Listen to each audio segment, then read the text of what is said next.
Ever wondered why the 1920s in America were referred to as the Roaring Twenties? Could it be because of the loud defiance against the Prohibition era? In January of 1920, the 18th Amendment came into effect, banning the manufacture, sale, and transport of intoxicating liquors. Yet this well-intentioned move to improve society had an ironic twist. Instead of reducing alcohol consumption, it led to an increase.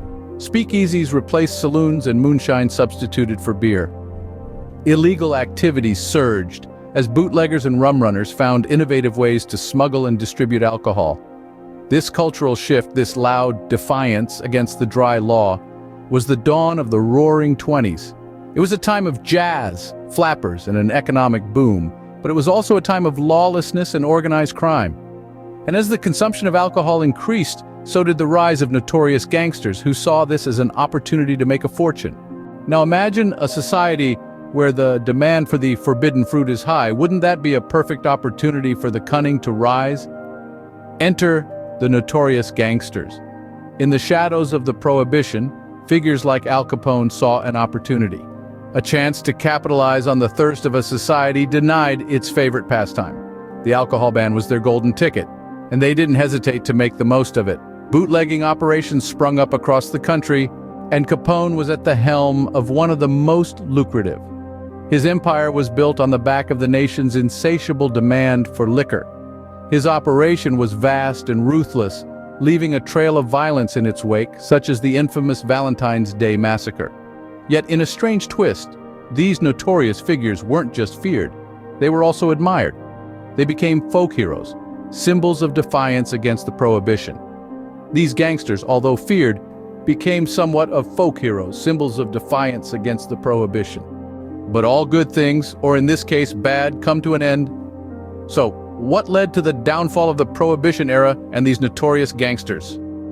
In 1933, the tide turned with the ratification of the 21st Amendment, effectively repealing Prohibition. This marked the end of an era that had given rise to rampant bootlegging, speakeasies, and a surge in organized crime.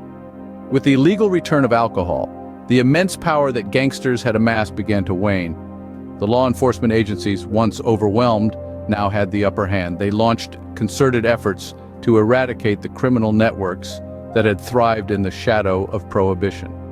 Many notorious gangsters, such as Al Capone, found themselves behind bars, their reign of terror finally brought to a close. The end of Prohibition, however, was more than an amendment. It was a turning point in American history, marking a shift in societal attitudes and government policy. And as the Roaring Twenties ended, it left behind an unforgettable legacy. So what does this journey through the Prohibition era and the rise and fall of notorious gangsters teach us? Well, it's a tale that's as potent as the bathtub gin of the Roaring Twenties. Prohibition, a law intended to curb the social ills of alcohol, instead ignited a wildfire of unintended consequences. It spurred the rise of underground speakeasies and an insatiable demand for illicit alcohol that notorious gangsters like Al Capone were only too happy to supply. These gangsters, though infamous, left an indelible mark on American history. They transformed from petty criminals into powerful figures, their stories woven into the fabric of American culture. Moreover, the Prohibition era shaped American society in ways that still echo today. It led to a profound shift in public attitudes towards law enforcement and government regulation. It fostered a culture of resistance and rebellion that is uniquely American.